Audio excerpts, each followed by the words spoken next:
Hujan turun tipis sejak pagi, menyelimuti rumah besar keluarga Nantara dengan kabut lembab yang tenang. Di halaman luas yang dipenuhi pohon pinus tua, seorang gadis berdiri sendirian di bawah kanopi kaca. Tangannya menggenggam secangkir teh hangat, tapi uapnya tak mampu mengusir dingin yang merambat hingga ke dadanya. Namanya Yena Nantara. Sejak kecil, Yena sudah terbiasa dengan kesunyian yang tak diucapkan. Ia tidak pernah benar-benar ingat wajah orang tuanya. Yang ia ingat hanyalah suara hujan malam itu, sirina ambulans yang menjauh, dan tangan kecilnya yang digenggam erat oleh seorang pria muda dengan mata merah kak tertuanya. Sejak hari itu, hidup bukan lagi miliknya. Ia dibesarkan oleh 3 kakaknya Rafael Nantara yang dingin, tegas, dan selalu menjadi pengambil keputusan. Leo Nantara yang lembut di luar, namun penuh perhitungan. Dan Mikhail Nantara yang paling muda di antara mereka. Hangat, protektif, dan terlalu mudah terluka. Mereka bukan sekadar kakak bagi Yana. Mereka adalah dunia. Keluarga Nantara adalah keluarga besar dengan sejarah panjang kekayaan turun-temurun. Pengaruh politik dan bisnis yang mengakar di berbagai sektor. Namun di balik dinding marmer dan pintu-pintu kayu mahal, ada satu rahasia yang semua orang tahu, tapi jarang disebut. Iyana bukan anak kandung. Ia adalah anak yang diambil. Tidak ada yang tahu persis bagaimana Yana masuk ke keluarga itu.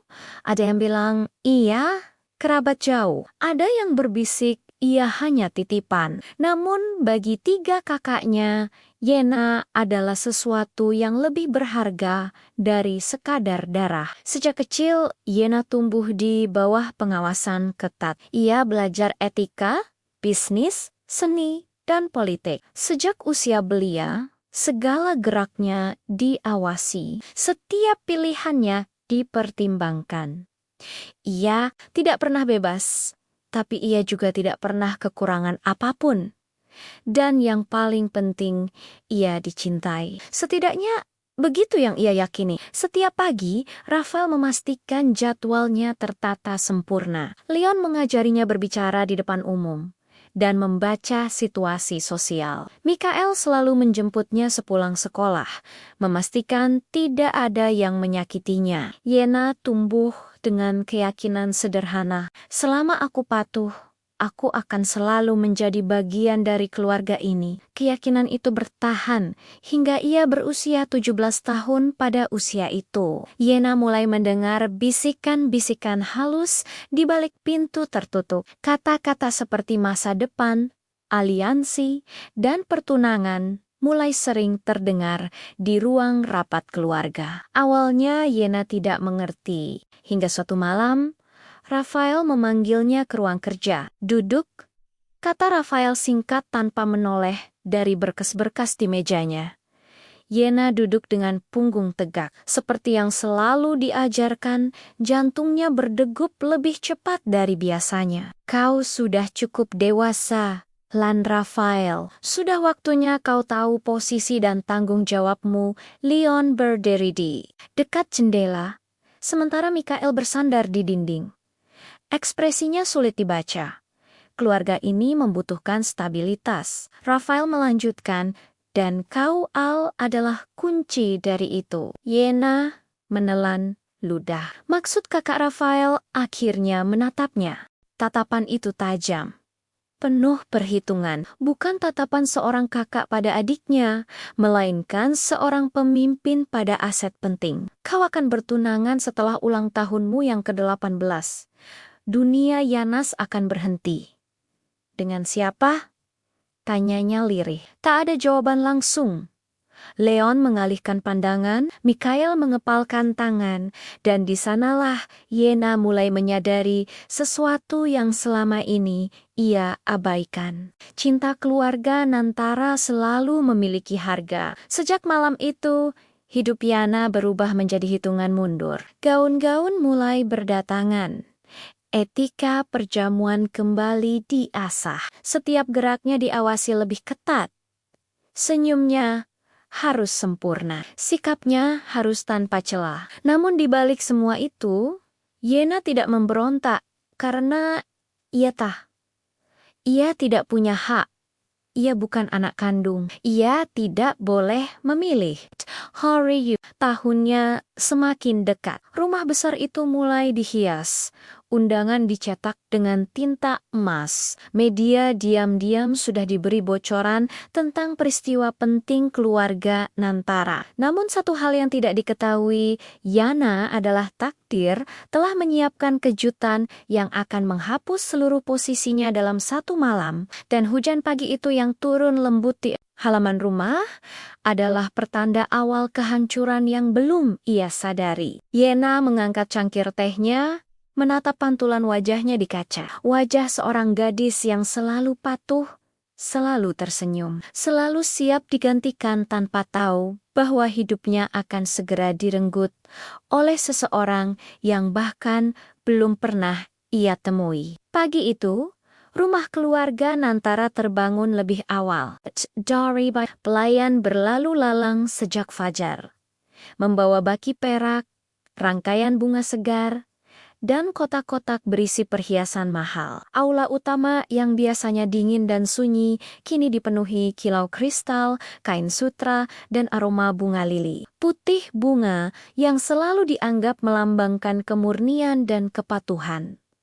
Segalanya dipersiapkan dengan sempurna. Hari ini adalah ulang tahun ke-18 Yena Nantara, namun tak seorang pun menanyakan perasaannya. Yena berdiri di depan cermin besar di kamar pribadinya, mengenakan gaun putih sederhana yang disiapkan untuk sarapan keluarga. Rambut hitamnya tergerai rapi.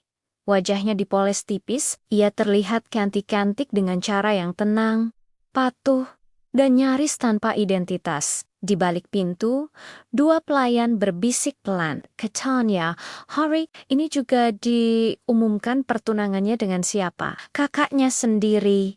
Ya, pasti. Dari dulu sudah kelihatan bisikan itu menusuk telinga Yena, meski mereka tak berniat mengatakannya karas-karas, ia pura-pura tak mendengar. Sejak kecil, ia sudah belajar satu hal. Diam adalah bentuk perlindungan terbaik. Saat ia melangkah keluar kamar, Rafael sudah menunggunya di ujung koridor. "Kau sudah siap?" tanya Rafael singkat. Yena mengangguk. "Siap." Tak ada ucapan selamat ulang tahun. Tak ada pelukan. Hanya tatapan cepat yang memastikan segalanya sesuai rencana di ruang makan utama. Leon dan Mikael sudah duduk. Leon tersenyum tipis. "Selamat ulang tahun, Yana." Itu satu-satunya ucapan tulus yang ia terima pagi itu. "Terima kasih," jawab Yana. Pilon. Mikael menatapnya lama, seolah ingin mengatakan sesuatu, tapi akhirnya hanya berkata, "Hari ini akan panjang. Dirimu." Kalimat itu membuat dada Yana terasa sesak, meski ia belum mengerti alasannya. Menjelang sore, tamu mulai berdatangan. Para konglomerat, pejabat tinggi, tokoh berpengaruh semua mengenakan pakaian formal terbaik mereka. Media tidak diundang secara terbuka, tapi kamera-kamera tetap mengintai dari kejauhan. Aula perjamuan bersinar seperti dunia lain. Yana kini mengenakan gaun utama, gaun putih gading dengan potongan elegan menutupi bahunya dengan renda tipis. Di lehernya tergantung kalung berlian keluarga Nantara, simbol pengakuan dan kepemilikan. Saat ia melangkah masuk ke aula, semua mata tertuju padanya. Cantik sekali. Memang pantas jadi calon nyonyen. "Sayang, bukan anak kandung." Kata-kata itu berputar di udara, beracun namun tak kasat mata. Rafael berdiri di podium, memegang mikrofon. Suaranya tenang.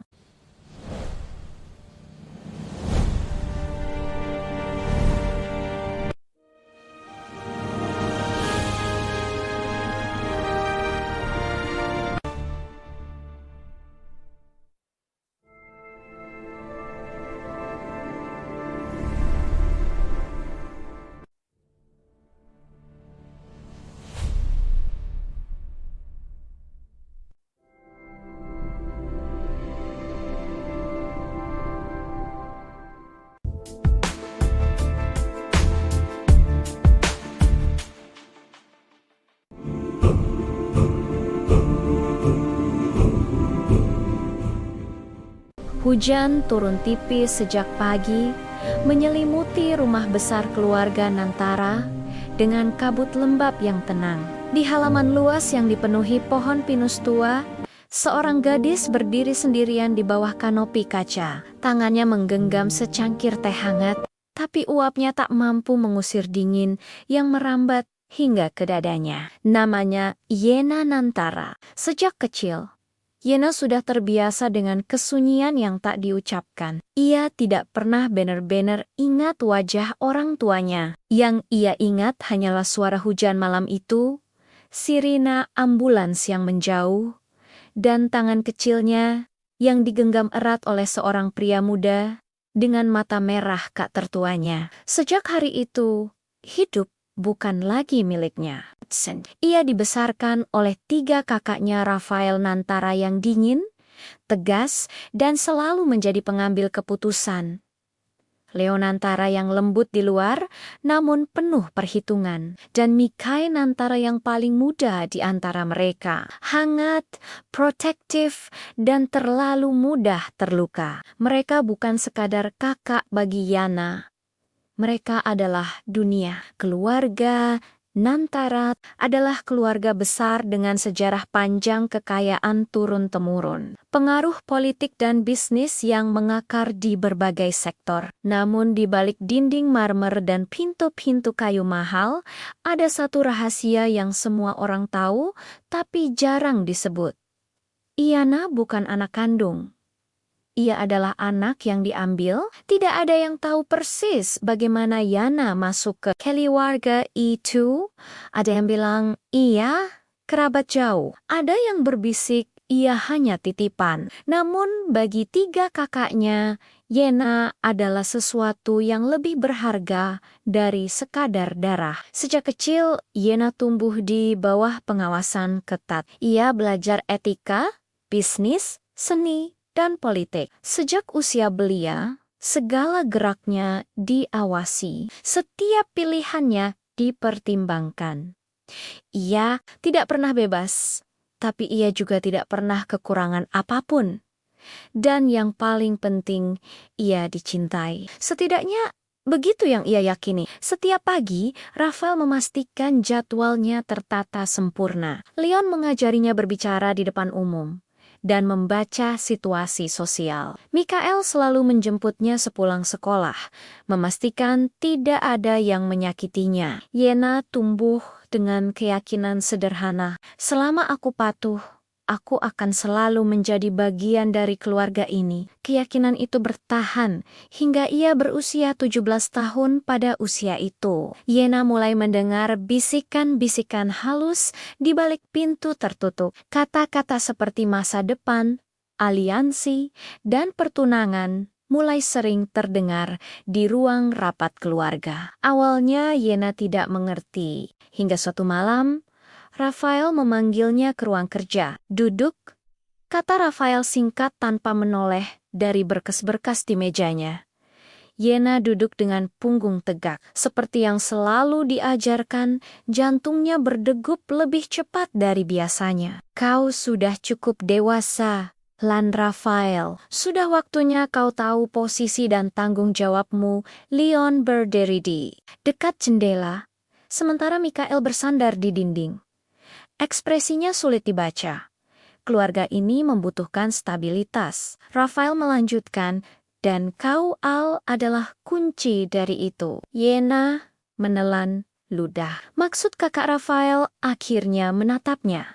Tatapan itu tajam, penuh perhitungan. Bukan tatapan seorang kakak pada adiknya, melainkan seorang pemimpin pada aset penting. Kau akan bertunangan setelah ulang tahunmu yang ke-18. Dunia Yanas akan berhenti. Dengan siapa? Tanyanya lirih. Tak ada jawaban langsung. Leon mengalihkan pandangan, Mikhail mengepalkan tangan, dan di sanalah Yena mulai menyadari sesuatu yang selama ini ia abaikan. Cinta keluarga Nantara selalu memiliki harga. Sejak malam itu, hidup Yana berubah menjadi hitungan mundur. Gaun-gaun mulai berdatangan. Etika perjamuan kembali diasah. Setiap geraknya diawasi lebih ketat. Senyumnya harus sempurna, sikapnya harus tanpa celah. Namun di balik semua itu, Yena tidak memberontak karena ia tidak punya hak. Ia bukan anak kandung. Ia tidak boleh memilih. Hari tahunnya semakin dekat. Rumah besar itu mulai dihias.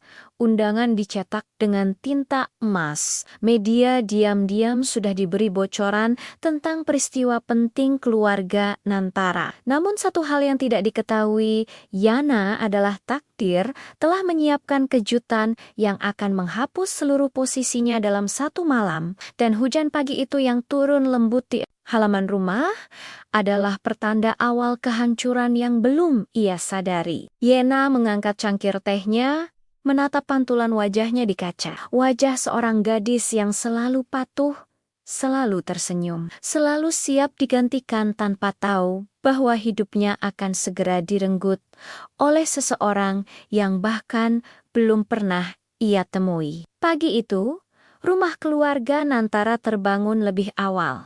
Dari pelayan berlalu lalang sejak fajar, membawa baki perak, rangkaian bunga segar, dan kotak-kotak berisi perhiasan mahal. Aula utama yang biasanya dingin dan sunyi kini dipenuhi kilau kristal, kain sutra, dan aroma bunga lili. Putih bunga yang selalu dianggap melambangkan kemurnian dan kepatuhan.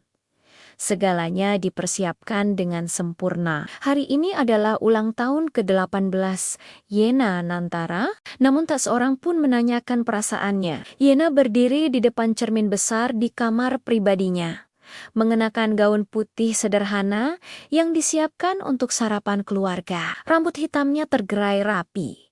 Wajahnya dipoles tipis, ia terlihat cantik-cantik dengan cara yang tenang, patuh, dan nyaris tanpa identitas. Di balik pintu, dua pelayan berbisik pelan. Katanya, hari ini juga diumumkan pertunangannya dengan siapa? Kakaknya sendiri. Ya, pasti. Dari dulu sudah kelihatan bisikan itu menusuk telinga Yena, meski mereka tak berniat mengatakannya karas-karas, ia pura-pura tak mendengar. Sejak kecil, ia sudah belajar satu hal. Diam adalah bentuk perlindungan terbaik. Saat ia melangkah keluar kamar, Rafael sudah menunggunya di ujung koridor. "Kau sudah siap?" tanya Rafael singkat. Yena mengangguk. "Siap." Tak ada ucapan selamat ulang tahun. Tak ada pelukan. Hanya tatapan cepat yang memastikan segalanya sesuai rencana di ruang makan utama. Leon dan Mikael sudah duduk. Leon tersenyum tipis. "Selamat ulang tahun, Yana." Itu satu-satunya ucapan tulus yang ia terima pagi itu. "Terima kasih," jawab Yana. Pilon. Mikael menatapnya lama, seolah ingin mengatakan sesuatu, tapi akhirnya hanya berkata, "Hari ini akan panjang. Dirimu." Kalimat itu membuat dada Yana terasa sesak, meski ia belum mengerti alasannya. Menjelang sore, tamu mulai berdatangan. Para konglomerat, pejabat tinggi, tokoh berpengaruh semua mengenakan pakaian formal terbaik mereka. Media tidak diundang secara terbuka, tapi kamera-kamera tetap mengintai dari kejauhan. Aula perjamuan bersinar seperti dunia lain. Yana kini mengenakan gaun utama, gaun putih gading dengan potongan elegan menutupi bahunya dengan renda tipis. Di lehernya tergantung kalung berlian keluarga Nantara, simbol pengakuan dan kepemilikan. Saat ia melangkah masuk ke aula, semua mata tertuju padanya. Cantik sekali. Memang pantas jadi calon nyonyan. "Sayang, bukan anak kandung." Kata-kata itu berputar di udara, beracun namun tak kasat mata. Rafael berdiri di podium, memegang mikrofon. Suaranya tenang.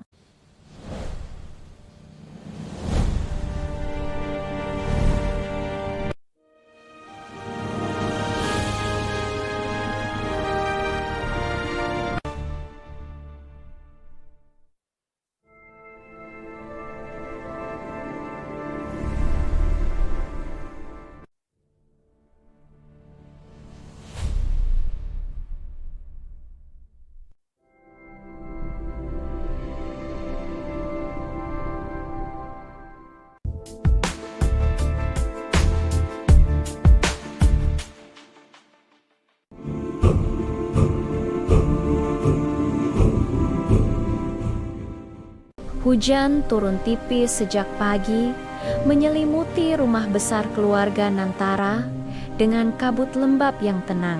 Di halaman luas yang dipenuhi pohon pinus tua, seorang gadis berdiri sendirian di bawah kanopi kaca. Tangannya menggenggam secangkir teh hangat, tapi uapnya tak mampu mengusir dingin yang merambat hingga ke dadanya. Namanya Yena Nantara. Sejak kecil, Yena sudah terbiasa dengan kesunyian yang tak diucapkan. Ia tidak pernah benar-benar ingat wajah orang tuanya. Yang ia ingat hanyalah suara hujan malam itu, sirina ambulans yang menjauh, dan tangan kecilnya yang digenggam erat oleh seorang pria muda dengan mata merah kak tertuanya. Sejak hari itu, hidup bukan lagi miliknya.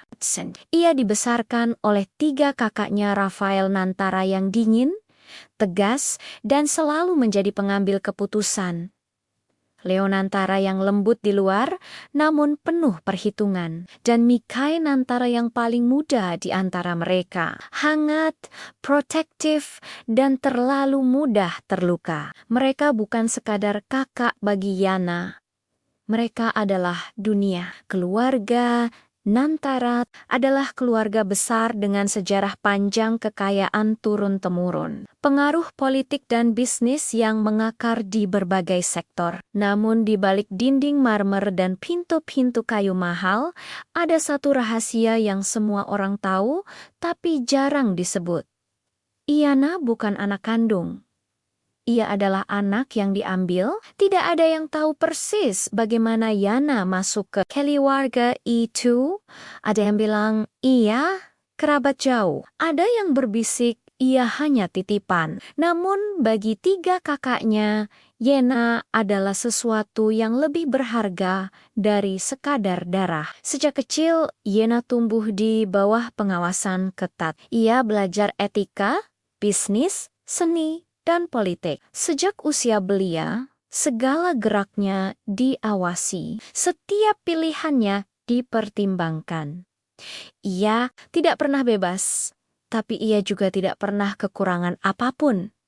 Dan yang paling penting, ia dicintai. Setidaknya begitu yang ia yakini. Setiap pagi, Rafael memastikan jadwalnya tertata sempurna. Leon mengajarinya berbicara di depan umum dan membaca situasi sosial. Mikhail selalu menjemputnya sepulang sekolah, memastikan tidak ada yang menyakitinya. Yena tumbuh dengan keyakinan sederhana. Selama aku patuh, aku akan selalu menjadi bagian dari keluarga ini. Keyakinan itu bertahan hingga ia berusia 17 tahun. Pada usia itu, Yena mulai mendengar bisikan-bisikan halus di balik pintu tertutup. Kata-kata seperti masa depan, aliansi, dan pertunangan mulai sering terdengar di ruang rapat keluarga. Awalnya Yena tidak mengerti, hingga suatu malam Rafael memanggilnya ke ruang kerja. Duduk, kata Rafael singkat tanpa menoleh dari berkas-berkas di mejanya. Yena duduk dengan punggung tegak. Seperti yang selalu diajarkan, jantungnya berdegup lebih cepat dari biasanya. Kau sudah cukup dewasa, Lan Rafael. Sudah waktunya kau tahu posisi dan tanggung jawabmu. Leon berdiri di dekat jendela, sementara Mikhail bersandar di dinding. Ekspresinya sulit dibaca. Keluarga ini membutuhkan stabilitas. Rafael melanjutkan, dan kau Al adalah kunci dari itu. Yena menelan ludah. Maksud kakak Rafael akhirnya menatapnya. Tatapan itu tajam, penuh perhitungan. Bukan tatapan seorang kakak pada adiknya, melainkan seorang pemimpin pada aset penting. Kau akan bertunangan setelah ulang tahunmu yang ke-18. Dunia Yanas akan berhenti. Dengan siapa? Tanyanya lirih. Tak ada jawaban langsung. Leon mengalihkan pandangan, Mikhail mengepalkan tangan, dan di sanalah Yena mulai menyadari sesuatu yang selama ini ia abaikan. Cinta keluarga Nantara selalu memiliki harga. Sejak malam itu, hidup Yana berubah menjadi hitungan mundur. Gaun-gaun mulai berdatangan. Etika perjamuan kembali diasah. Setiap geraknya diawasi lebih ketat. Senyumnya harus sempurna, sikapnya harus tanpa celah. Namun di balik semua itu, Yena tidak memberontak karena ia tidak punya hak. Ia bukan anak kandung. Ia tidak boleh memilih. Hari tahunnya semakin dekat. Rumah besar itu mulai dihias. Undangan dicetak dengan tinta emas. Media diam-diam sudah diberi bocoran tentang peristiwa penting keluarga Nantara. Namun satu hal yang tidak diketahui Yana adalah takdir telah menyiapkan kejutan yang akan menghapus seluruh posisinya dalam satu malam. Dan hujan pagi itu yang turun lembut di halaman rumah adalah pertanda awal kehancuran yang belum ia sadari. Yena mengangkat cangkir tehnya, menatap pantulan wajahnya di kaca. Wajah seorang gadis yang selalu patuh, selalu tersenyum, selalu siap digantikan tanpa tahu bahwa hidupnya akan segera direnggut oleh seseorang yang bahkan belum pernah ia temui. Pagi itu, rumah keluarga Nantara terbangun lebih awal. Dari pelayan berlalu lalang sejak fajar, membawa baki perak, rangkaian bunga segar, dan kotak-kotak berisi perhiasan mahal. Aula utama yang biasanya dingin dan sunyi kini dipenuhi kilau kristal, kain sutra, dan aroma bunga lili. Putih bunga yang selalu dianggap melambangkan kemurnian dan kepatuhan. Segalanya dipersiapkan dengan sempurna. Hari ini adalah ulang tahun ke-18 Yena Nantara, namun tak seorang pun menanyakan perasaannya. Yena berdiri di depan cermin besar di kamar pribadinya, mengenakan gaun putih sederhana yang disiapkan untuk sarapan keluarga. Rambut hitamnya tergerai rapi. Wajahnya dipoles tipis, ia terlihat cantik-cantik dengan cara yang tenang, patuh, dan nyaris tanpa identitas. Di balik pintu, dua pelayan berbisik pelan. Katanya, hari ini juga diumumkan pertunangannya dengan siapa? Kakaknya sendiri. Ya, pasti. Dari dulu sudah kelihatan bisikan itu menusuk telinga Yena, meski mereka tak berniat mengatakannya karas-karas, ia pura-pura tak mendengar. Sejak kecil, ia sudah belajar satu hal. Diam adalah bentuk perlindungan terbaik. Saat ia melangkah keluar kamar, Rafael sudah menunggunya di ujung koridor. "Kau sudah siap?" tanya Rafael singkat. Yena mengangguk. "Siap." Tak ada ucapan selamat ulang tahun. Tak ada pelukan. Hanya tatapan cepat yang memastikan segalanya sesuai rencana di ruang makan utama. Leon dan Mikael sudah duduk. Leon tersenyum tipis. "Selamat ulang tahun, Yana." Itu satu-satunya ucapan tulus yang ia terima pagi itu. "Terima kasih," jawab Yana. Pilon. Mikael menatapnya lama, seolah ingin mengatakan sesuatu, tapi akhirnya hanya berkata, "Hari ini akan panjang. Dirimu." Kalimat itu membuat dada Yana terasa sesak, meski ia belum mengerti alasannya. Menjelang sore, tamu mulai berdatangan. Para konglomerat, pejabat tinggi, tokoh berpengaruh semua mengenakan pakaian formal terbaik mereka. Media tidak diundang secara terbuka, tapi kamera-kamera tetap mengintai dari kejauhan. Aula perjamuan bersinar seperti dunia lain. Yana kini mengenakan gaun utama, gaun putih gading dengan potongan elegan menutupi bahunya dengan renda tipis. Di lehernya tergantung kalung berlian keluarga Nantara, simbol pengakuan dan kepemilikan. Saat ia melangkah masuk ke aula, semua mata tertuju padanya. Cantik sekali. Memang pantas jadi calon nyonyan. "Sayang, bukan anak kandung." Kata-kata itu berputar di udara, beracun namun tak kasat mata. Rafael berdiri di podium, memegang mikrofon. Suaranya tenang.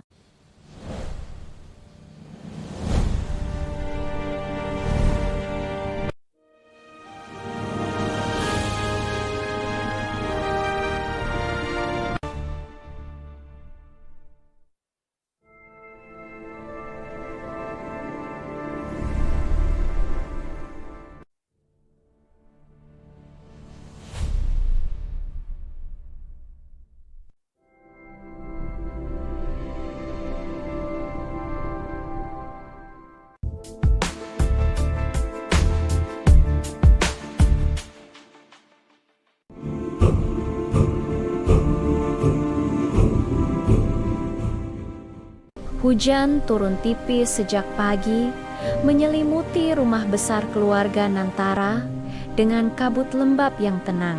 Di halaman luas yang dipenuhi pohon pinus tua, seorang gadis berdiri sendirian di bawah kanopi kaca. Tangannya menggenggam secangkir teh hangat, tapi uapnya tak mampu mengusir dingin yang merambat hingga ke dadanya. Namanya Yena Nantara. Sejak kecil, Yena sudah terbiasa dengan kesunyian yang tak diucapkan. Ia tidak pernah benar-benar ingat wajah orang tuanya. Yang ia ingat hanyalah suara hujan malam itu, sirina ambulans yang menjauh, dan tangan kecilnya yang digenggam erat oleh seorang pria muda dengan mata merah kak tertuanya. Sejak hari itu, hidup bukan lagi miliknya. Ia dibesarkan oleh 3 kakaknya Rafael Nantara yang dingin, tegas, dan selalu menjadi pengambil keputusan. Leo Nantara yang lembut di luar, namun penuh perhitungan. Dan Mikhail Nantara yang paling muda di antara mereka. Hangat, protektif, dan terlalu mudah terluka. Mereka bukan sekadar kakak bagi Yana.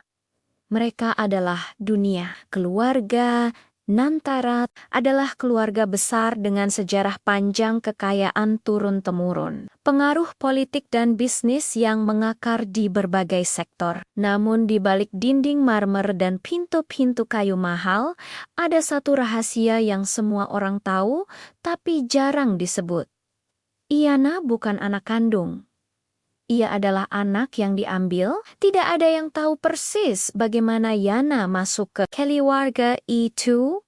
Ada yang bilang, iya, kerabat jauh. Ada yang berbisik, ia hanya titipan. Namun bagi 3 kakaknya, Yana adalah sesuatu yang lebih berharga dari sekadar darah. Sejak kecil, Yana tumbuh di bawah pengawasan ketat. Ia belajar etika, bisnis, seni, dan politik. Sejak usia belia, segala geraknya diawasi, setiap pilihannya dipertimbangkan.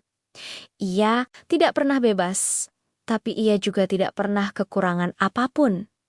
Dan yang paling penting, ia dicintai. Setidaknya begitu yang ia yakini. Setiap pagi, Rafael memastikan jadwalnya tertata sempurna. Leon mengajarinya berbicara di depan umum dan membaca situasi sosial. Mikhail selalu menjemputnya sepulang sekolah, memastikan tidak ada yang menyakitinya. Yena tumbuh dengan keyakinan sederhana, selama aku patuh, aku akan selalu menjadi bagian dari keluarga ini. Keyakinan itu bertahan hingga ia berusia 17 tahun. Pada usia itu, Yena mulai mendengar bisikan-bisikan halus di balik pintu tertutup. Kata-kata seperti masa depan, aliansi, dan pertunangan mulai sering terdengar di ruang rapat keluarga. Awalnya Yena tidak mengerti, hingga suatu malam Rafael memanggilnya ke ruang kerja. Duduk, kata Rafael singkat tanpa menoleh dari berkas-berkas di mejanya. Yena duduk dengan punggung tegak. Seperti yang selalu diajarkan, jantungnya berdegup lebih cepat dari biasanya. Kau sudah cukup dewasa, Lan Rafael. Sudah waktunya kau tahu posisi dan tanggung jawabmu. Leon berdiri di dekat jendela, sementara Mikhail bersandar di dinding. Ekspresinya sulit dibaca. Keluarga ini membutuhkan stabilitas. Rafael melanjutkan, dan kau Al adalah kunci dari itu. Yena menelan ludah. Maksud kakak Rafael akhirnya menatapnya. Tatapan itu tajam, penuh perhitungan. Bukan tatapan seorang kakak pada adiknya, melainkan seorang pemimpin pada aset penting. Kau akan bertunangan setelah ulang tahunmu yang ke-18. Dunia Yanas akan berhenti. Dengan siapa? Tanyanya lirih. Tak ada jawaban langsung. Leon mengalihkan pandangan, Mikhail mengepalkan tangan, dan di sanalah Yena mulai menyadari sesuatu yang selama ini ia abaikan. Cinta keluarga Nantara selalu memiliki harga. Sejak malam itu, hidup Yana berubah menjadi hitungan mundur. Gaun-gaun mulai berdatangan. Etika perjamuan kembali diasah. Setiap geraknya diawasi lebih ketat. Senyumnya harus sempurna, sikapnya harus tanpa celah. Namun di balik semua itu, Yena tidak memberontak karena ia tidak punya hak. Ia bukan anak kandung. Ia tidak boleh memilih. Hari tahunnya semakin dekat. Rumah besar itu mulai dihias. Undangan dicetak dengan tinta emas. Media diam-diam sudah diberi bocoran tentang peristiwa penting keluarga Nantara. Namun satu hal yang tidak diketahui, Yana adalah takdir telah menyiapkan kejutan yang akan menghapus seluruh posisinya dalam satu malam. Dan hujan pagi itu yang turun lembut di halaman rumah adalah pertanda awal kehancuran yang belum ia sadari. Yena mengangkat cangkir tehnya, menatap pantulan wajahnya di kaca. Wajah seorang gadis yang selalu patuh, selalu tersenyum, selalu siap digantikan tanpa tahu bahwa hidupnya akan segera direnggut oleh seseorang yang bahkan belum pernah ia temui. Pagi itu, rumah keluarga Nantara terbangun lebih awal. Pelayan berlalu lalang sejak fajar, membawa baki perak, rangkaian bunga segar, dan kotak-kotak berisi perhiasan mahal. Aula utama yang biasanya dingin dan sunyi kini dipenuhi kilau kristal, kain sutra, dan aroma bunga lili. Putih bunga yang selalu dianggap melambangkan kemurnian dan kepatuhan. Segalanya dipersiapkan dengan sempurna. Hari ini adalah ulang tahun ke-18 Yena Nantara, namun tak seorang pun menanyakan perasaannya. Yena berdiri di depan cermin besar di kamar pribadinya, mengenakan gaun putih sederhana yang disiapkan untuk sarapan keluarga. Rambut hitamnya tergerai rapi. Wajahnya dipoles tipis, ia terlihat cantik-cantik dengan cara yang tenang, patuh, dan nyaris tanpa identitas. Di balik pintu, dua pelayan berbisik pelan. Katanya, hari ini juga diumumkan pertunangannya dengan siapa? Kakaknya sendiri. Ya, pasti. Dari dulu sudah kelihatan bisikan itu menusuk telinga Yena, meski mereka tak berniat mengatakannya karas-karas, ia pura-pura tak mendengar. Sejak kecil, ia sudah belajar satu hal. Diam adalah bentuk perlindungan terbaik. Saat ia melangkah keluar kamar, Rafael sudah menunggunya di ujung koridor. "Kau sudah siap?" tanya Rafael singkat. Yena mengangguk. "Siap." Tak ada ucapan selamat ulang tahun. Tak ada pelukan. Hanya tatapan cepat yang memastikan segalanya sesuai rencana di ruang makan utama. Leon dan Mikael sudah duduk. Leon tersenyum tipis. "Selamat ulang tahun, Yana." Itu satu-satunya ucapan tulus yang ia terima pagi itu. "Terima kasih," jawab Yana. Pilon. Mikael menatapnya lama, seolah ingin mengatakan sesuatu, tapi akhirnya hanya berkata, "Hari ini akan panjang. Dirimu." Kalimat itu membuat dada Yana terasa sesak, meski ia belum mengerti alasannya. Menjelang sore, tamu mulai berdatangan. Para konglomerat, pejabat tinggi, tokoh berpengaruh semua mengenakan pakaian formal terbaik mereka. Media tidak diundang secara terbuka, tapi kamera-kamera tetap mengintai dari kejauhan. Aula perjamuan bersinar seperti dunia lain. Yana kini mengenakan gaun utama, gaun putih gading dengan potongan elegan menutupi bahunya dengan renda tipis. Di lehernya tergantung kalung berlian keluarga Nantara, simbol pengakuan dan kepemilikan. Saat ia melangkah masuk ke aula, semua mata tertuju padanya. Cantik sekali. Memang pantas jadi calon nyonyen. "Sayang, bukan anak kandung." Kata-kata itu berputar di udara, beracun namun tak kasat mata. Rafael berdiri di podium, memegang mikrofon. Suaranya tenang.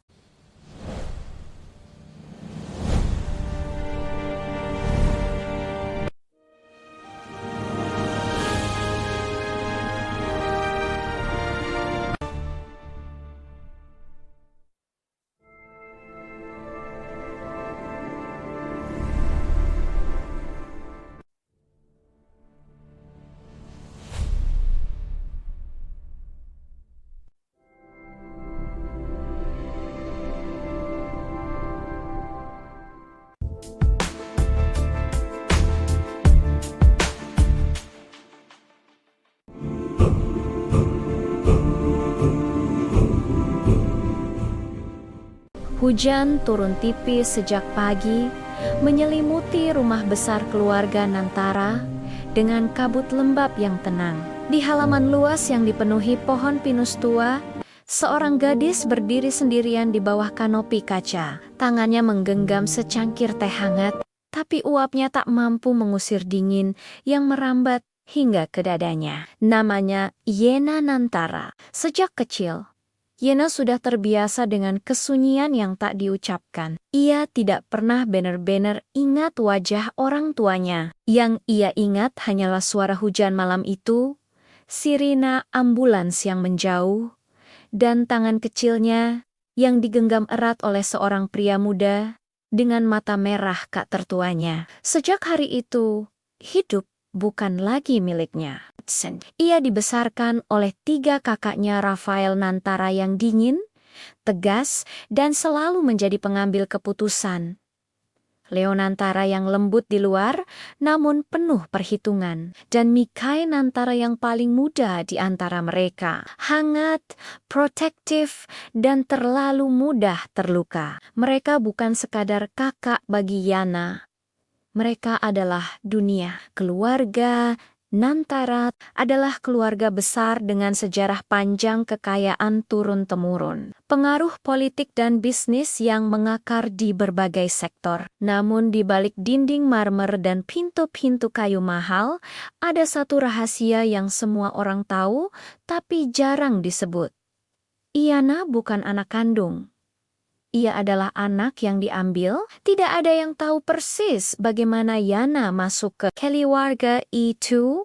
Ada yang bilang, iya, kerabat jauh. Ada yang berbisik, ia hanya titipan. Namun bagi 3 kakaknya, Yana adalah sesuatu yang lebih berharga dari sekadar darah. Sejak kecil, Yana tumbuh di bawah pengawasan ketat. Ia belajar etika, bisnis, seni, dan politik. Sejak usia belia, segala geraknya diawasi. Setiap pilihannya dipertimbangkan. Ia tidak pernah bebas, tapi ia juga tidak pernah kekurangan apapun. Dan yang paling penting, ia dicintai. Setidaknya begitu yang ia yakini. Setiap pagi, Rafael memastikan jadwalnya tertata sempurna. Leon mengajarinya berbicara di depan umum dan membaca situasi sosial. Mikhail selalu menjemputnya sepulang sekolah, memastikan tidak ada yang menyakitinya. Yena tumbuh dengan keyakinan sederhana, selama aku patuh, aku akan selalu menjadi bagian dari keluarga ini. Keyakinan itu bertahan hingga ia berusia 17 tahun. Pada usia itu, Yena mulai mendengar bisikan-bisikan halus di balik pintu tertutup. Kata-kata seperti masa depan, aliansi, dan pertunangan mulai sering terdengar di ruang rapat keluarga. Awalnya Yena tidak mengerti, hingga suatu malam Rafael memanggilnya ke ruang kerja. Duduk, kata Rafael singkat tanpa menoleh dari berkas-berkas di mejanya. Yena duduk dengan punggung tegak. Seperti yang selalu diajarkan, jantungnya berdegup lebih cepat dari biasanya. Kau sudah cukup dewasa, Lan Rafael. Sudah waktunya kau tahu posisi dan tanggung jawabmu. Leon berdiri di dekat jendela, sementara Mikhail bersandar di dinding. Ekspresinya sulit dibaca. Keluarga ini membutuhkan stabilitas. Rafael melanjutkan, dan kau Al adalah kunci dari itu. Yena menelan ludah. Maksud kakak Rafael akhirnya menatapnya. Tatapan itu tajam, penuh perhitungan. Bukan tatapan seorang kakak pada adiknya, melainkan seorang pemimpin pada aset penting. Kau akan bertunangan setelah ulang tahunmu yang ke-18. Dunia Yanas akan berhenti. Dengan siapa? Tanyanya lirih. Tak ada jawaban langsung. Leon mengalihkan pandangan, Mikhail mengepalkan tangan, dan di sanalah Yena mulai menyadari sesuatu yang selama ini ia abaikan. Cinta keluarga Nantara selalu memiliki harga. Sejak malam itu, hidup Yana berubah menjadi hitungan mundur. Gaun-gaun mulai berdatangan. Etika perjamuan kembali diasah. Setiap geraknya diawasi lebih ketat. Senyumnya harus sempurna, sikapnya harus tanpa celah. Namun di balik semua itu, Yena tidak memberontak karena ia tidak punya hak. Ia bukan anak kandung. Ia tidak boleh memilih. Hari tahunnya semakin dekat. Rumah besar itu mulai dihias. Undangan dicetak dengan tinta emas. Media diam-diam sudah diberi bocoran tentang peristiwa penting keluarga Nantara. Namun satu hal yang tidak diketahui, Yana adalah takdir telah menyiapkan kejutan yang akan menghapus seluruh posisinya dalam satu malam. Dan hujan pagi itu yang turun lembut di halaman rumah adalah pertanda awal kehancuran yang belum ia sadari. Yena mengangkat cangkir tehnya, menatap pantulan wajahnya di kaca. Wajah seorang gadis yang selalu patuh, selalu tersenyum, selalu siap digantikan tanpa tahu bahwa hidupnya akan segera direnggut oleh seseorang yang bahkan belum pernah ia temui. Pagi itu, rumah keluarga Nantara terbangun lebih awal. Dari pelayan berlalu lalang sejak fajar, membawa baki perak, rangkaian bunga segar, dan kotak-kotak berisi perhiasan mahal. Aula utama yang biasanya dingin dan sunyi kini dipenuhi kilau kristal, kain sutra, dan aroma bunga lili. Putih bunga yang selalu dianggap melambangkan kemurnian dan kepatuhan. Segalanya dipersiapkan dengan sempurna. Hari ini adalah ulang tahun ke-18 Yena Nantara, namun tak seorang pun menanyakan perasaannya. Yena berdiri di depan cermin besar di kamar pribadinya, mengenakan gaun putih sederhana yang disiapkan untuk sarapan keluarga. Rambut hitamnya tergerai rapi.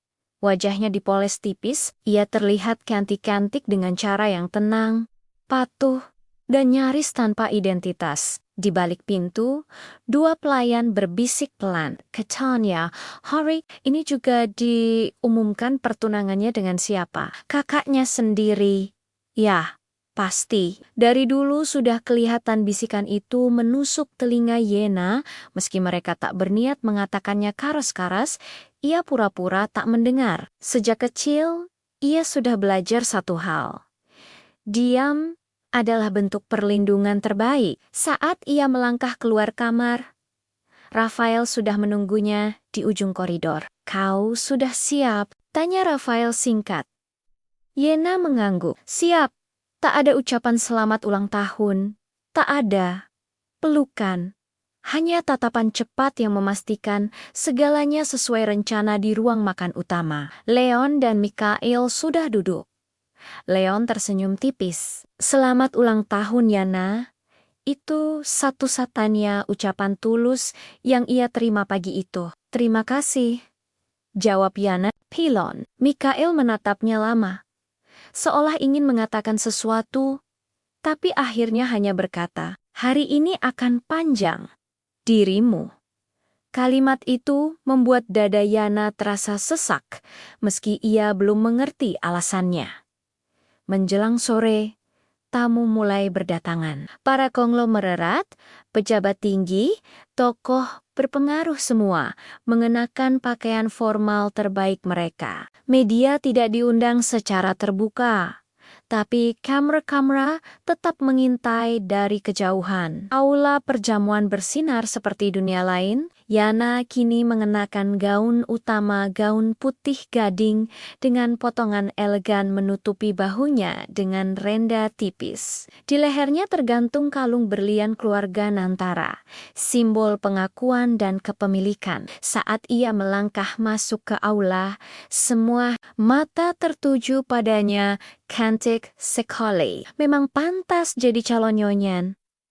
"Sayang, bukan anak kandung." Kata-kata itu berputar di udara, beracun namun tak kasat mata. Rafael berdiri di podium, memegang mikrofon. Suaranya tenang.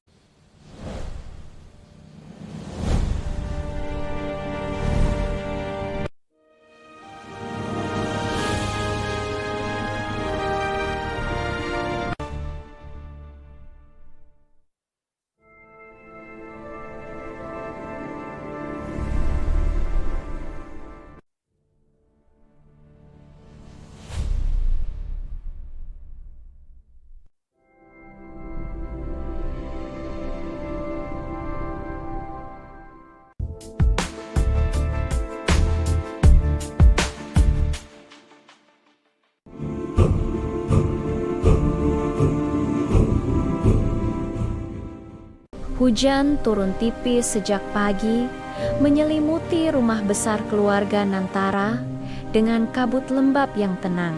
Di halaman luas yang dipenuhi pohon pinus tua, seorang gadis berdiri sendirian di bawah kanopi kaca. Tangannya menggenggam secangkir teh hangat, tapi uapnya tak mampu mengusir dingin yang merambat hingga ke dadanya. Namanya Yena Nantara. Sejak kecil, Yena sudah terbiasa dengan kesunyian yang tak diucapkan. Ia tidak pernah benar-benar ingat wajah orang tuanya. Yang ia ingat hanyalah suara hujan malam itu, sirina ambulans yang menjauh, dan tangan kecilnya yang digenggam erat oleh seorang pria muda dengan mata merah kak tertuanya. Sejak hari itu, hidup bukan lagi miliknya. Ia dibesarkan oleh 3 kakaknya Rafael Nantara yang dingin, tegas, dan selalu menjadi pengambil keputusan. Leo Nantara yang lembut di luar, namun penuh perhitungan. Dan Mikhail Nantara yang paling muda di antara mereka. Hangat, protektif, dan terlalu mudah terluka. Mereka bukan sekadar kakak bagi Yana. Mereka adalah dunia. Keluarga Nantara adalah keluarga besar dengan sejarah panjang kekayaan turun-temurun. Pengaruh politik dan bisnis yang mengakar di berbagai sektor. Namun di balik dinding marmer dan pintu-pintu kayu mahal, ada satu rahasia yang semua orang tahu, tapi jarang disebut. Iyana bukan anak kandung. Ia adalah anak yang diambil. Tidak ada yang tahu persis bagaimana Yana masuk ke keluarga itu.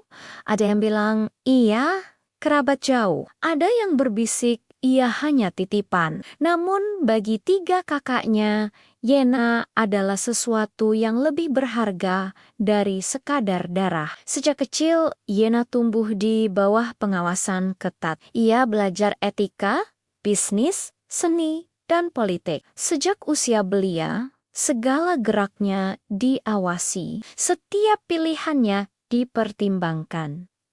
Ia tidak pernah bebas, tapi ia juga tidak pernah kekurangan apapun. Dan yang paling penting, ia dicintai. Setidaknya begitu yang ia yakini. Setiap pagi, Rafael memastikan jadwalnya tertata sempurna. Leon mengajarinya berbicara di depan umum dan membaca situasi sosial. Mikhail selalu menjemputnya sepulang sekolah, memastikan tidak ada yang menyakitinya. Yena tumbuh dengan keyakinan sederhana, selama aku patuh, aku akan selalu menjadi bagian dari keluarga ini. Keyakinan itu bertahan hingga ia berusia 17 tahun. Pada usia itu, Yena mulai mendengar bisikan-bisikan halus di balik pintu tertutup. Kata-kata seperti masa depan, aliansi, dan pertunangan mulai sering terdengar di ruang rapat keluarga. Awalnya Yena tidak mengerti, hingga suatu malam Rafael memanggilnya ke ruang kerja. Duduk, kata Rafael singkat tanpa menoleh dari berkas-berkas di mejanya. Yena duduk dengan punggung tegak. Seperti yang selalu diajarkan, jantungnya berdegup lebih cepat dari biasanya. Kau sudah cukup dewasa, Lan Rafael. Sudah waktunya kau tahu posisi dan tanggung jawabmu. Leon berdiri di dekat jendela, sementara Mikhail bersandar di dinding. Ekspresinya sulit dibaca. Keluarga ini membutuhkan stabilitas. Rafael melanjutkan, dan kau Al adalah kunci dari itu. Yena menelan ludah. Maksud kakak Rafael akhirnya menatapnya. Tatapan itu tajam, penuh perhitungan. Bukan tatapan seorang kakak pada adiknya, melainkan seorang pemimpin pada aset penting. Kau akan bertunangan setelah ulang tahunmu yang ke-18. Dunia Yanas akan berhenti. Dengan siapa? Tanyanya lirih. Tak ada jawaban langsung. Leon mengalihkan pandangan, Mikhail mengepalkan tangan, dan di sanalah Yena mulai menyadari sesuatu yang selama ini ia abaikan. Cinta keluarga Nantara selalu memiliki harga. Sejak malam itu, hidup Yana berubah menjadi hitungan mundur. Gaun-gaun mulai berdatangan. Etika perjamuan kembali diasah. Setiap geraknya diawasi lebih ketat. Senyumnya harus sempurna, sikapnya harus tanpa celah. Namun di balik semua itu, Yena tidak memberontak karena ia tidak punya hak. Ia bukan anak kandung. Ia tidak boleh memilih. Hari tahunnya semakin dekat. Rumah besar itu mulai dihias. Undangan dicetak dengan tinta emas. Media diam-diam sudah diberi bocoran tentang peristiwa penting keluarga Nantara. Namun satu hal yang tidak diketahui Yana adalah takdir telah menyiapkan kejutan yang akan menghapus seluruh posisinya dalam satu malam. Dan hujan pagi itu yang turun lembut di halaman rumah adalah pertanda awal kehancuran yang belum ia sadari. Yena mengangkat cangkir tehnya, menatap pantulan wajahnya di kaca. Wajah seorang gadis yang selalu patuh, selalu tersenyum, selalu siap digantikan tanpa tahu bahwa hidupnya akan segera direnggut oleh seseorang yang bahkan belum pernah ia temui. Pagi itu, rumah keluarga Nantara terbangun lebih awal. Dari pelayan berlalu lalang sejak fajar, membawa baki perak, rangkaian bunga segar, dan kotak-kotak berisi perhiasan mahal. Aula utama yang biasanya dingin dan sunyi kini dipenuhi kilau kristal, kain sutra, dan aroma bunga lili. Putih bunga yang selalu dianggap melambangkan kemurnian dan kepatuhan. Segalanya dipersiapkan dengan sempurna. Hari ini adalah ulang tahun ke-18 Yena Nantara, namun tak seorang pun menanyakan perasaannya. Yena berdiri di depan cermin besar di kamar pribadinya, mengenakan gaun putih sederhana yang disiapkan untuk sarapan keluarga. Rambut hitamnya tergerai rapi. Wajahnya dipoles tipis, ia terlihat cantik-cantik dengan cara yang tenang, patuh, dan nyaris tanpa identitas. Di balik pintu, dua pelayan berbisik pelan. Katanya, hari ini juga diumumkan pertunangannya dengan siapa? Kakaknya sendiri. Ya, pasti. Dari dulu sudah kelihatan bisikan itu menusuk telinga Yena, meski mereka tak berniat mengatakannya karas-karas, ia pura-pura tak mendengar. Sejak kecil, ia sudah belajar satu hal. Diam adalah bentuk perlindungan terbaik. Saat ia melangkah keluar kamar, Rafael sudah menunggunya di ujung koridor. "Kau sudah siap?" tanya Rafael singkat. Yena mengangguk. "Siap." Tak ada ucapan selamat ulang tahun. Tak ada pelukan. Hanya tatapan cepat yang memastikan segalanya sesuai rencana di ruang makan utama. Leon dan Mikael sudah duduk. Leon tersenyum tipis. "Selamat ulang tahun, Yana."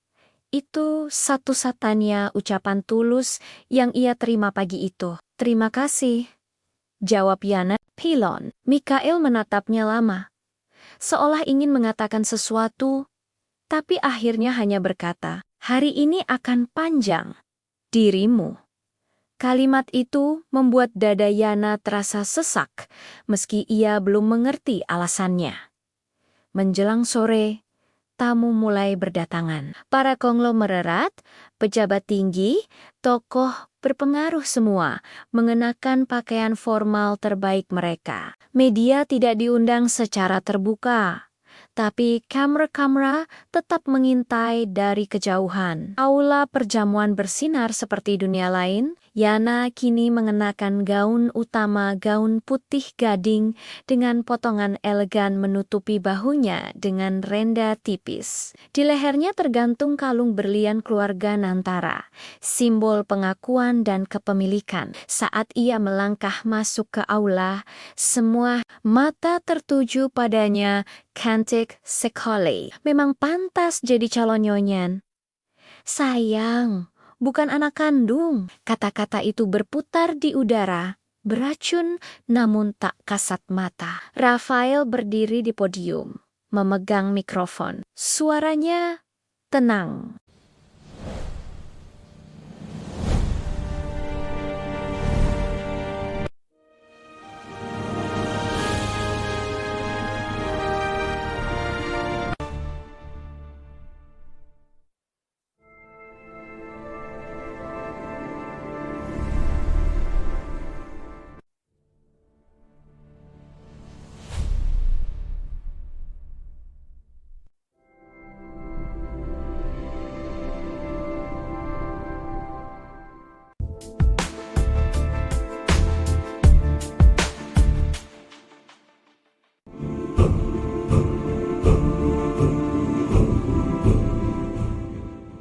Hujan turun tipis sejak pagi, menyelimuti rumah besar keluarga Nantara dengan kabut lembab yang tenang.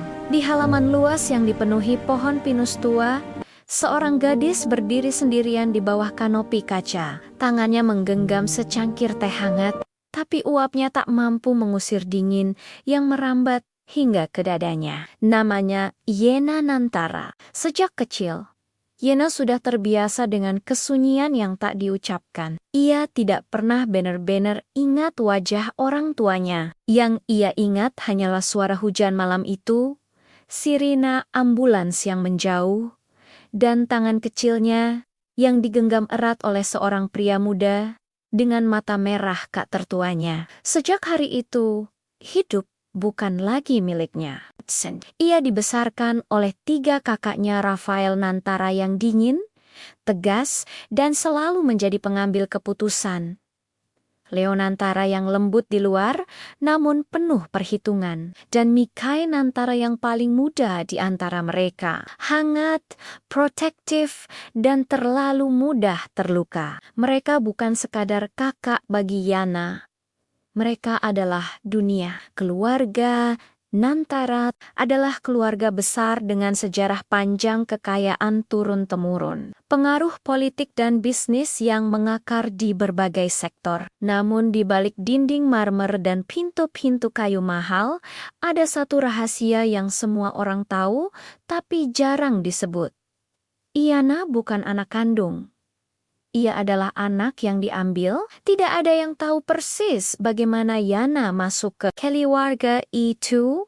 Ada yang bilang, iya, kerabat jauh. Ada yang berbisik, ia hanya titipan. Namun bagi 3 kakaknya, Yana adalah sesuatu yang lebih berharga dari sekadar darah. Sejak kecil, Yana tumbuh di bawah pengawasan ketat. Ia belajar etika, bisnis, seni, dan politik. Sejak usia belia, segala geraknya diawasi. Setiap pilihannya dipertimbangkan. Ia tidak pernah bebas, tapi ia juga tidak pernah kekurangan apapun. Dan yang paling penting, ia dicintai. Setidaknya begitu yang ia yakini. Setiap pagi, Rafael memastikan jadwalnya tertata sempurna. Leon mengajarinya berbicara di depan umum dan membaca situasi sosial. Mikhail selalu menjemputnya sepulang sekolah, memastikan tidak ada yang menyakitinya. Yena tumbuh dengan keyakinan sederhana. Selama aku patuh, aku akan selalu menjadi bagian dari keluarga ini. Keyakinan itu bertahan hingga ia berusia 17 tahun. Pada usia itu, Yena mulai mendengar bisikan-bisikan halus di balik pintu tertutup. Kata-kata seperti masa depan, aliansi, dan pertunangan mulai sering terdengar di ruang rapat keluarga. Awalnya Yena tidak mengerti, hingga suatu malam Rafael memanggilnya ke ruang kerja. Duduk, kata Rafael singkat tanpa menoleh dari berkas-berkas di mejanya. Yena duduk dengan punggung tegak. Seperti yang selalu diajarkan, jantungnya berdegup lebih cepat dari biasanya. Kau sudah cukup dewasa, Lan Rafael. Sudah waktunya kau tahu posisi dan tanggung jawabmu. Leon berdiri di dekat jendela, sementara Mikhail bersandar di dinding. Ekspresinya sulit dibaca.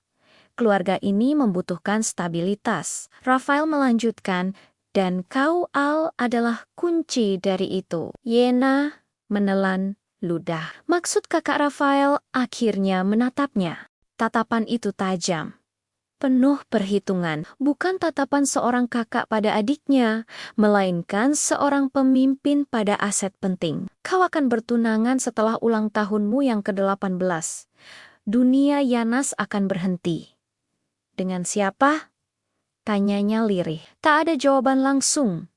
Leon mengalihkan pandangan, Mikhail mengepalkan tangan, dan di sanalah Yena mulai menyadari sesuatu yang selama ini ia abaikan. Cinta keluarga Nantara selalu memiliki harga. Sejak malam itu, hidup Yana berubah menjadi hitungan mundur. Gaun-gaun mulai berdatangan. Etika perjamuan kembali diasah. Setiap geraknya diawasi lebih ketat. Senyumnya harus sempurna, sikapnya harus tanpa celah. Namun di balik semua itu, Yena tidak memberontak karena ia tidak punya hak.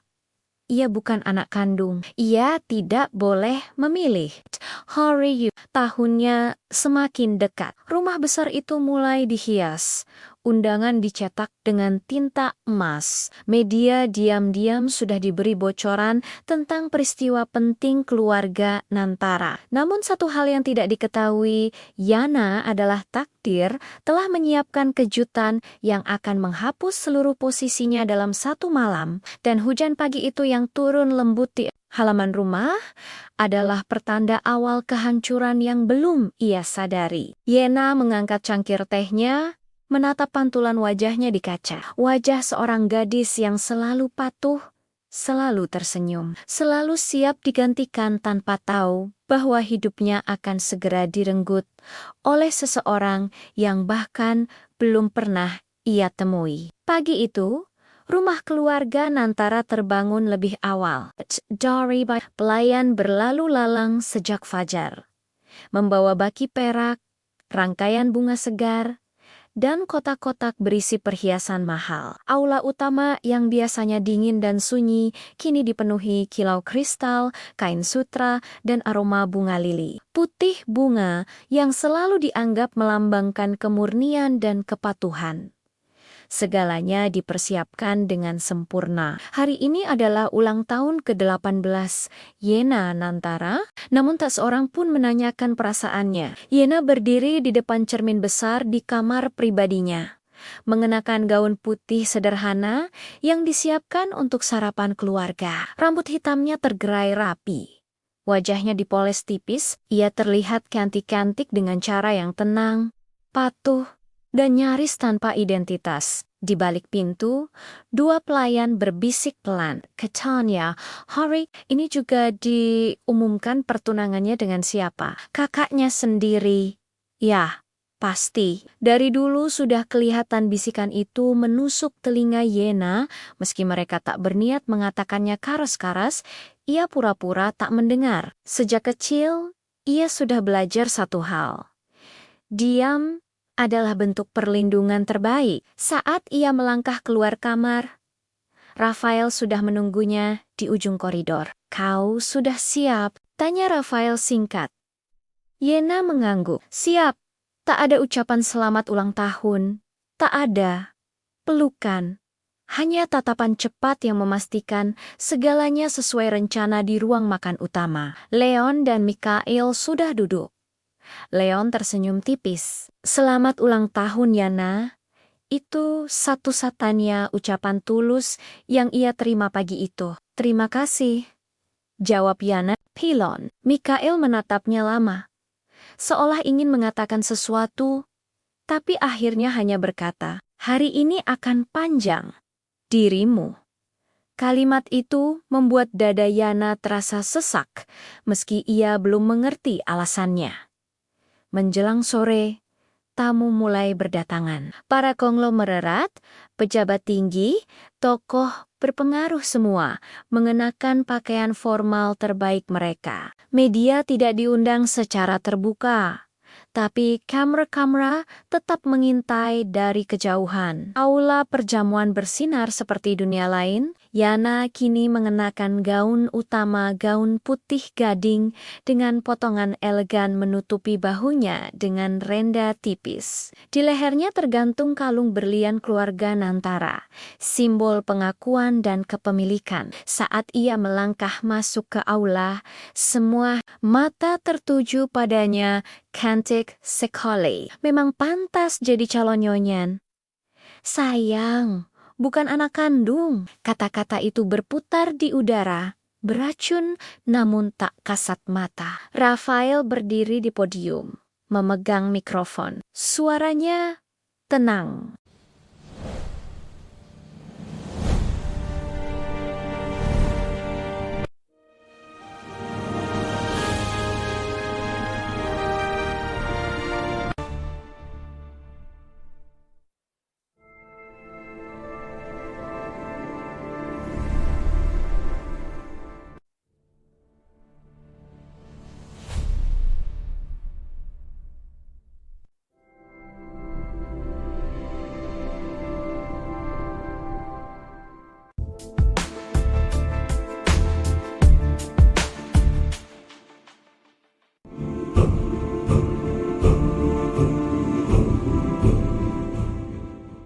Hujan turun tipis sejak pagi, menyelimuti rumah besar keluarga Nantara dengan kabut lembab yang tenang. Di halaman luas yang dipenuhi pohon pinus tua, seorang gadis berdiri sendirian di bawah kanopi kaca. Tangannya menggenggam secangkir teh hangat, tapi uapnya tak mampu mengusir dingin yang merambat hingga ke dadanya. Namanya Yena Nantara. Sejak kecil, Yena sudah terbiasa dengan kesunyian yang tak diucapkan. Ia tidak pernah benar-benar ingat wajah orang tuanya. Yang ia ingat hanyalah suara hujan malam itu, sirina ambulans yang menjauh, dan tangan kecilnya yang digenggam erat oleh seorang pria muda dengan mata merah kak tertuanya. Sejak hari itu, hidup bukan lagi miliknya.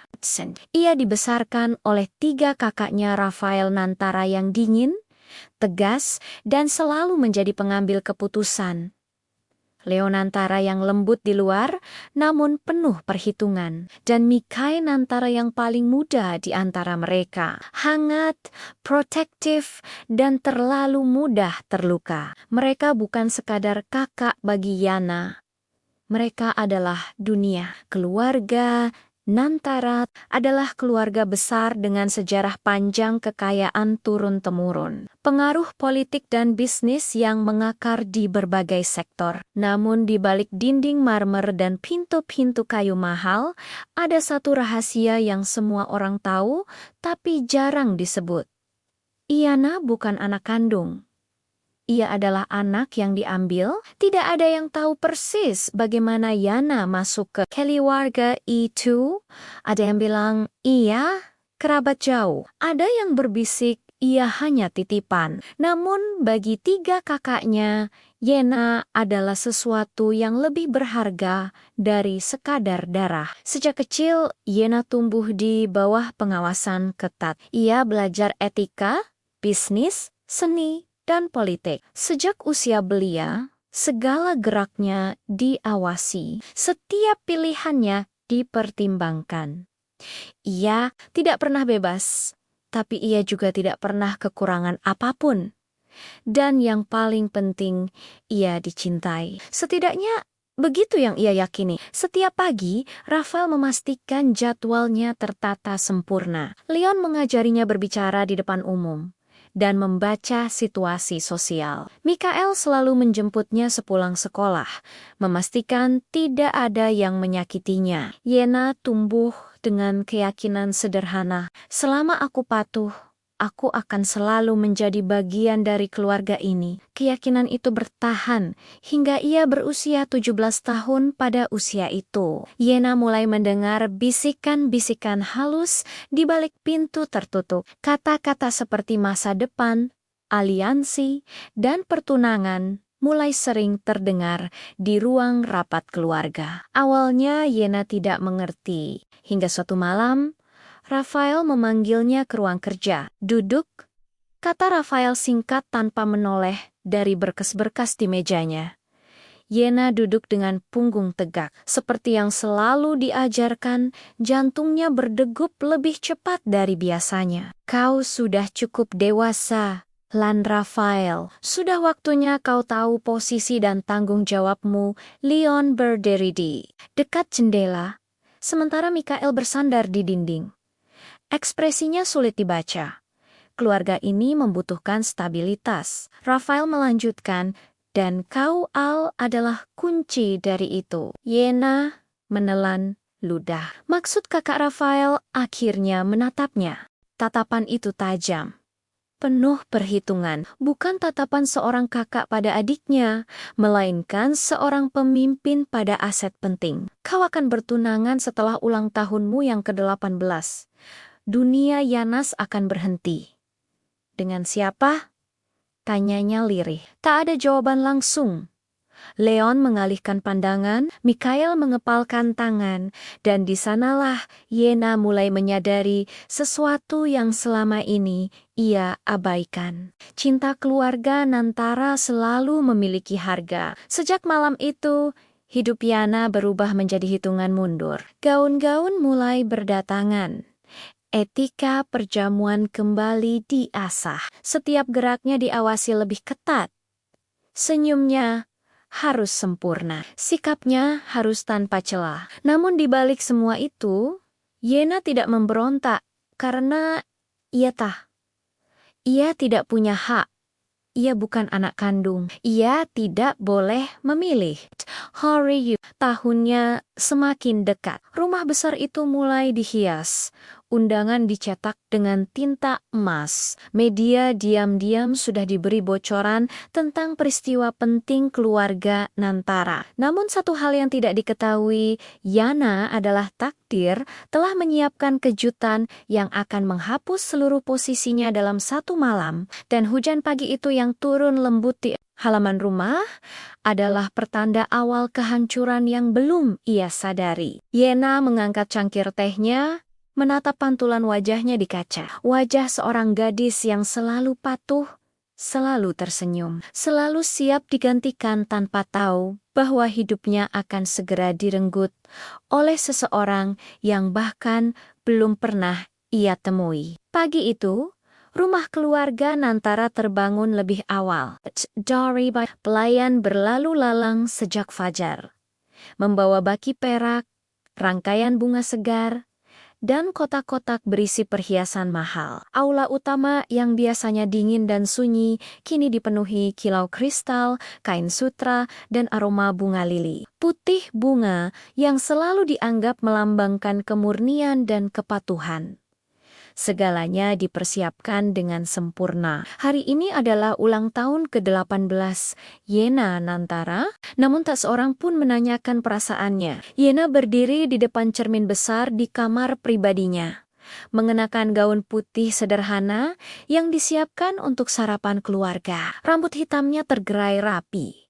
Wajahnya dipoles tipis, ia terlihat cantik-cantik dengan cara yang tenang, patuh, dan nyaris tanpa identitas. Di balik pintu, dua pelayan berbisik pelan. Katanya, hari ini juga diumumkan pertunangannya dengan siapa? Kakaknya sendiri.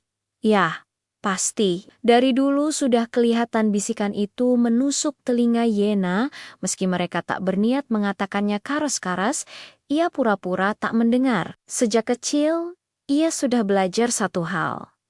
Diam adalah bentuk perlindungan terbaik. Saat ia melangkah keluar kamar, Rafael sudah menunggunya di ujung koridor. "Kau sudah siap?" tanya Rafael singkat.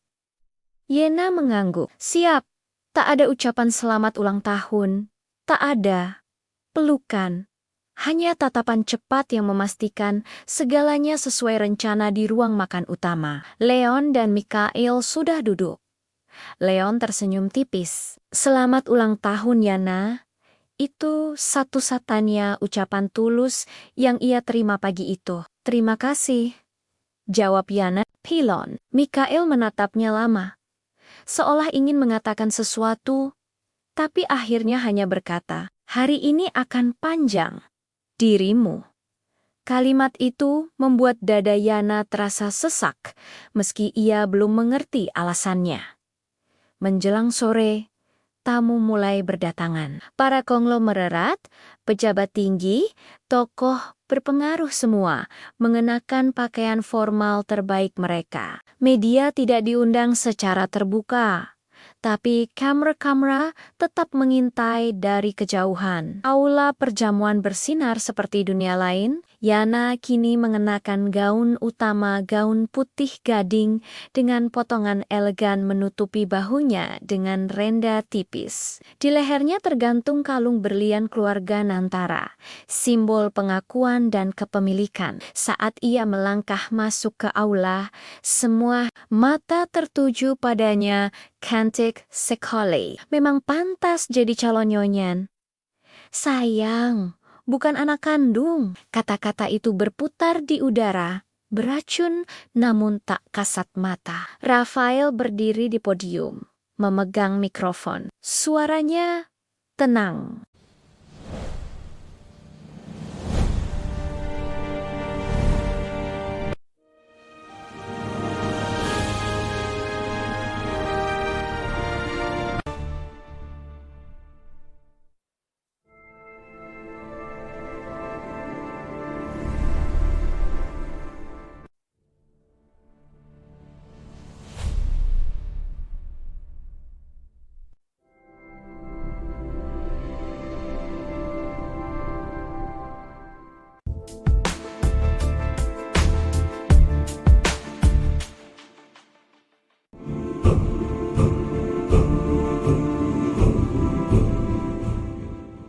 Hujan turun tipis sejak pagi, menyelimuti rumah besar keluarga Nantara dengan kabut lembab yang tenang.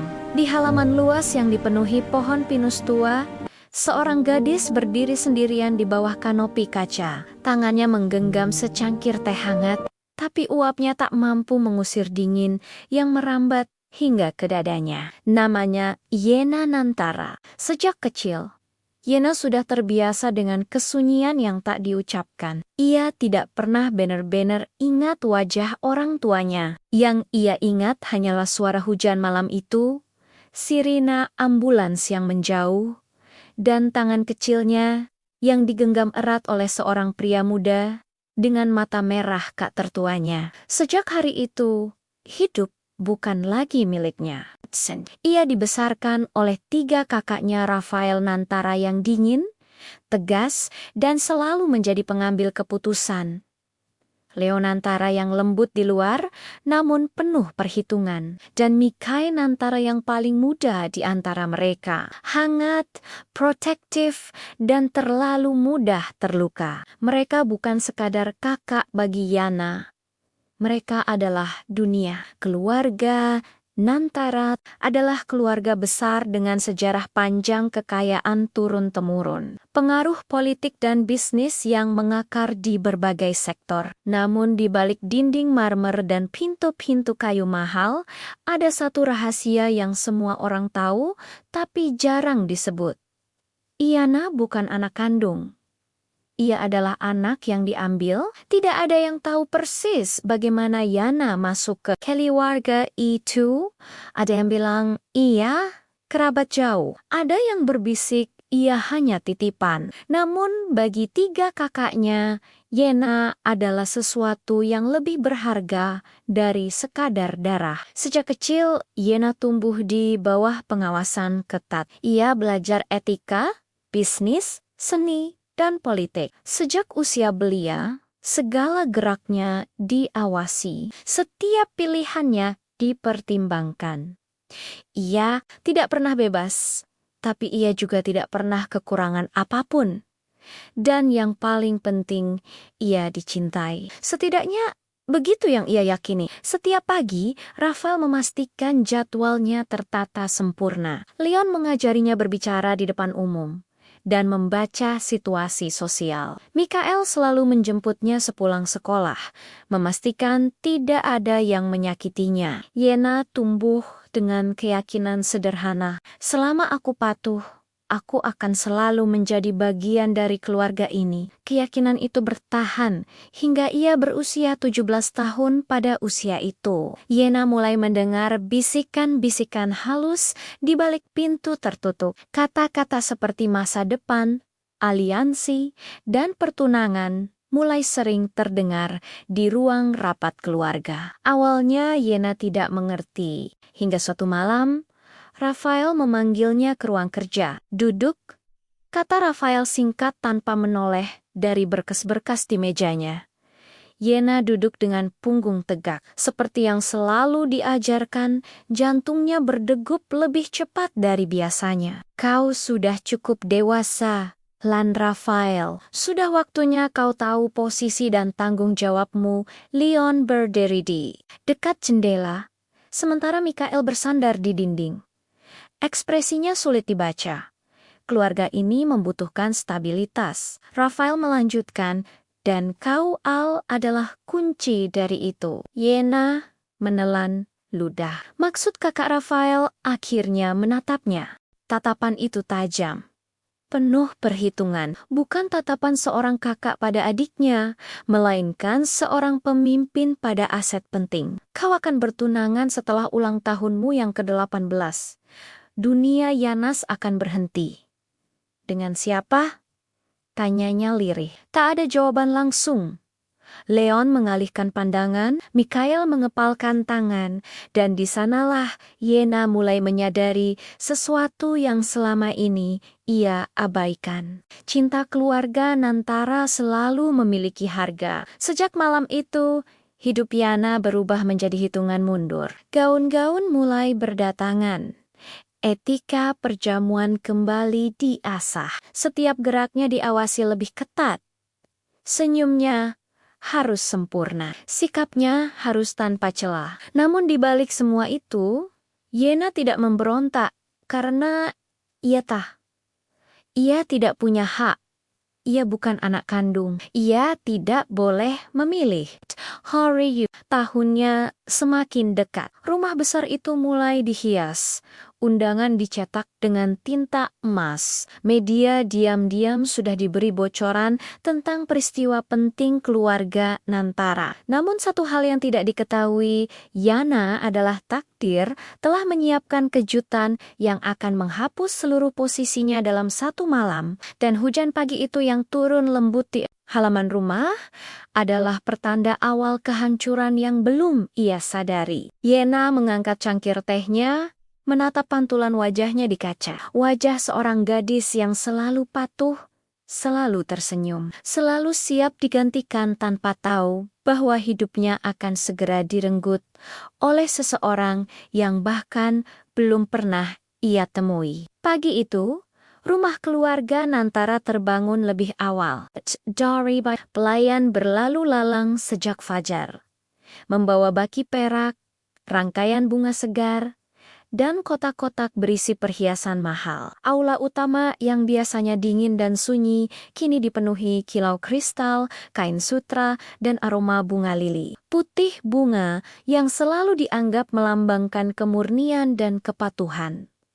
Segalanya dipersiapkan dengan sempurna. Hari ini adalah ulang tahun ke-18 Yena Nantara, namun tak seorang pun menanyakan perasaannya. Yena berdiri di depan cermin besar di kamar pribadinya, mengenakan gaun putih sederhana yang disiapkan untuk sarapan keluarga. Rambut hitamnya tergerai rapi. Wajahnya dipoles tipis, ia terlihat cantik-cantik dengan cara yang tenang, patuh, dan nyaris tanpa identitas. Di balik pintu, dua pelayan berbisik pelan. Katanya, hari ini juga diumumkan pertunangannya dengan siapa? Kakaknya sendiri. Ya, pasti. Dari dulu sudah kelihatan bisikan itu menusuk telinga Yena, meski mereka tak berniat mengatakannya karas-karas, ia pura-pura tak mendengar. Sejak kecil, ia sudah belajar satu hal.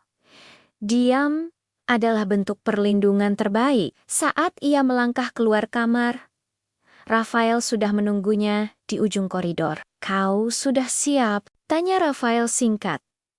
Yena mengangguk. "Siap." Tak ada ucapan selamat ulang tahun.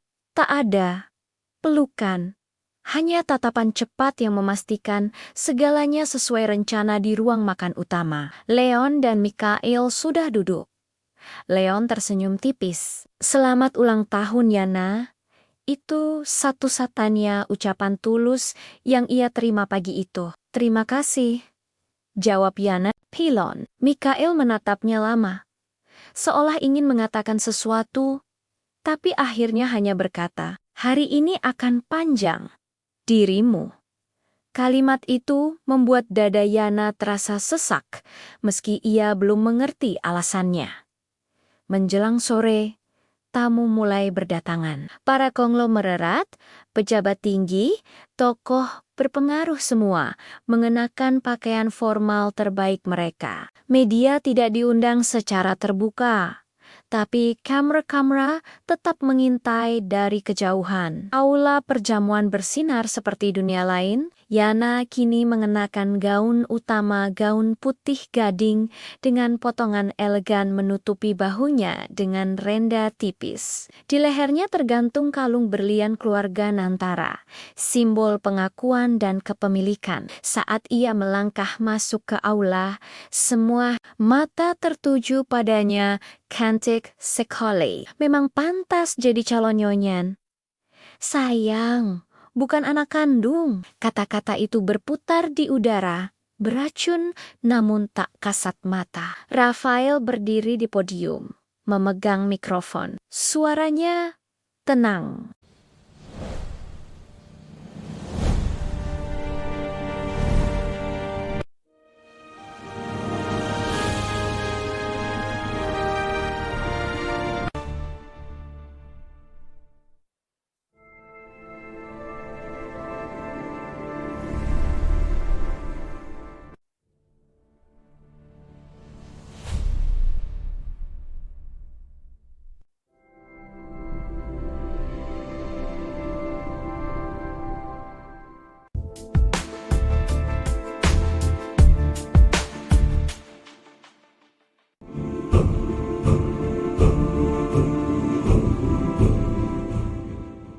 Hujan turun tipis sejak pagi, menyelimuti rumah besar keluarga Nantara dengan kabut lembab yang tenang. Di halaman luas yang dipenuhi pohon pinus tua, seorang gadis berdiri sendirian di bawah kanopi kaca. Tangannya menggenggam secangkir teh hangat, tapi uapnya tak mampu mengusir dingin yang merambat hingga ke dadanya. Namanya Yena Nantara. Sejak kecil, Yena sudah terbiasa dengan kesunyian yang tak diucapkan. Ia tidak pernah benar-benar ingat wajah orang tuanya. Yang ia ingat hanyalah suara hujan malam itu, sirina ambulans yang menjauh, dan tangan kecilnya yang digenggam erat oleh seorang pria muda dengan mata merah kak tertuanya. Sejak hari itu, hidup bukan lagi miliknya. Ia dibesarkan oleh 3 kakaknya Rafael Nantara yang dingin, tegas, dan selalu menjadi pengambil keputusan. Leo Nantara yang lembut di luar, namun penuh perhitungan. Dan Mikhail Nantara yang paling muda di antara mereka. Hangat, protektif, dan terlalu mudah terluka. Mereka bukan sekadar kakak bagi Yana.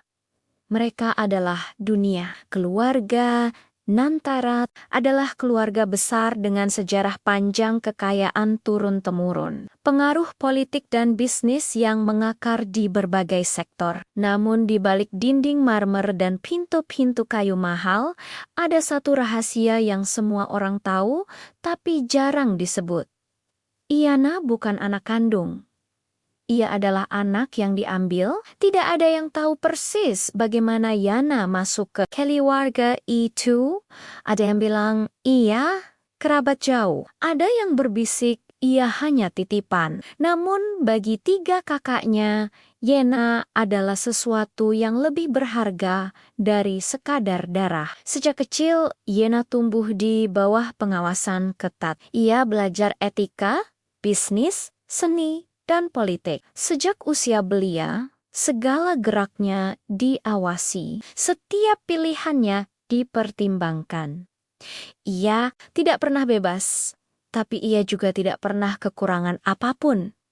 Dan yang paling penting, ia dicintai. Setidaknya begitu yang ia yakini. Setiap pagi, Rafael memastikan jadwalnya tertata sempurna. Leon mengajarinya berbicara di depan umum dan membaca situasi sosial. Mikhail selalu menjemputnya sepulang sekolah, memastikan tidak ada yang menyakitinya. Yena tumbuh dengan keyakinan sederhana. Selama aku patuh, aku akan selalu menjadi bagian dari keluarga ini. Keyakinan itu bertahan hingga ia berusia 17 tahun. Pada usia itu, Yena mulai mendengar bisikan-bisikan halus di balik pintu tertutup. Kata-kata seperti masa depan, aliansi, dan pertunangan mulai sering terdengar di ruang rapat keluarga. Awalnya Yena tidak mengerti, hingga suatu malam Rafael memanggilnya ke ruang kerja. Duduk, kata Rafael singkat tanpa menoleh dari berkas-berkas di mejanya.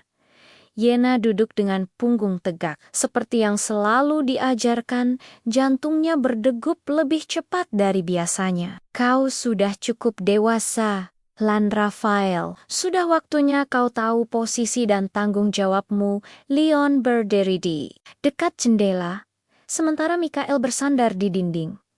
Ekspresinya sulit dibaca.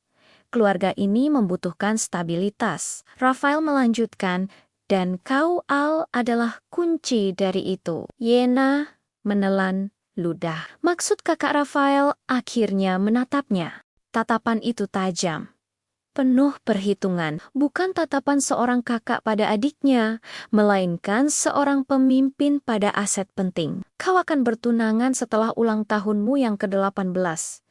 Dunia Yanas akan berhenti. Dengan siapa? Tanyanya lirih. Tak ada jawaban langsung. Leon mengalihkan pandangan, Mikhail mengepalkan tangan, dan di sanalah Yena mulai menyadari sesuatu yang selama ini ia abaikan. Cinta keluarga Nantara selalu memiliki harga. Sejak malam itu, hidup Yana berubah menjadi hitungan mundur. Gaun-gaun mulai berdatangan. Etika perjamuan kembali diasah. Setiap geraknya diawasi lebih ketat. Senyumnya harus sempurna, sikapnya harus tanpa celah. Namun di balik semua itu, Yena tidak memberontak karena ia tidak punya hak.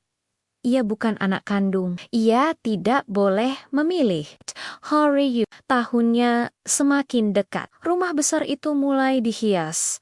Undangan dicetak dengan tinta emas. Media diam-diam sudah diberi bocoran tentang peristiwa penting keluarga Nantara. Namun satu hal yang tidak diketahui, Yana adalah takdir telah menyiapkan kejutan yang akan menghapus seluruh posisinya dalam satu malam. Dan hujan pagi itu yang turun lembut di halaman rumah adalah pertanda awal kehancuran yang belum ia sadari. Yena mengangkat cangkir tehnya, menatap pantulan wajahnya di kaca. Wajah seorang gadis yang selalu patuh, selalu tersenyum, selalu siap digantikan tanpa tahu bahwa hidupnya akan segera direnggut oleh seseorang yang bahkan belum pernah ia temui. Pagi itu, rumah keluarga Nantara terbangun lebih awal. Pelayan berlalu lalang sejak fajar, membawa baki perak, rangkaian bunga segar, dan kotak-kotak berisi perhiasan mahal. Aula utama yang biasanya dingin dan sunyi kini dipenuhi kilau kristal, kain sutra, dan aroma bunga lili. Putih bunga yang selalu dianggap melambangkan kemurnian dan kepatuhan. Segalanya dipersiapkan dengan sempurna. Hari ini adalah ulang tahun ke-18 Yena Nantara, namun tak seorang pun menanyakan perasaannya. Yena berdiri di depan cermin besar di kamar pribadinya, mengenakan gaun putih sederhana yang disiapkan untuk sarapan keluarga. Rambut hitamnya tergerai rapi. Wajahnya dipoles tipis, ia terlihat cantik-cantik dengan cara yang tenang, patuh, dan nyaris tanpa identitas. Di balik pintu, dua pelayan berbisik pelan. Katanya, hari ini juga diumumkan pertunangannya dengan siapa? Kakaknya sendiri. Ya, pasti. Dari dulu sudah kelihatan bisikan itu menusuk telinga Yena, meski mereka tak berniat mengatakannya karas-karas, ia pura-pura tak mendengar. Sejak kecil, ia sudah belajar satu hal. Diam adalah bentuk perlindungan terbaik. Saat ia melangkah keluar kamar, Rafael sudah menunggunya di ujung koridor. "Kau sudah siap?" tanya Rafael singkat. Yena mengangguk. "Siap." Tak ada ucapan selamat ulang tahun. Tak ada pelukan. Hanya tatapan cepat yang memastikan segalanya sesuai rencana di ruang makan utama. Leon dan Mikael sudah duduk. Leon tersenyum tipis. "Selamat ulang tahun, Yana."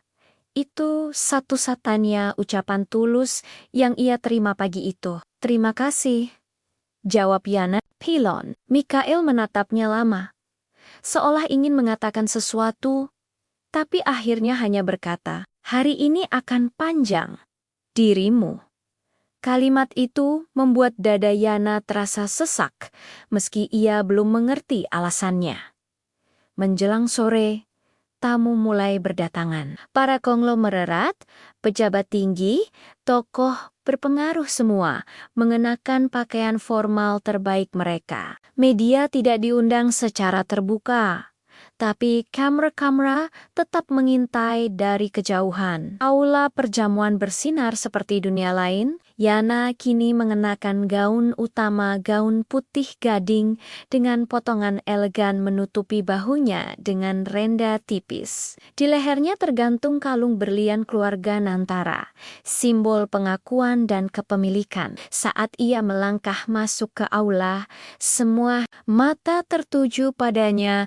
Cantik sekali. Memang pantas jadi calon nyonyan. "Sayang, bukan anak kandung." Kata-kata itu berputar di udara, beracun namun tak kasat mata. Rafael berdiri di podium, memegang mikrofon. Suaranya tenang,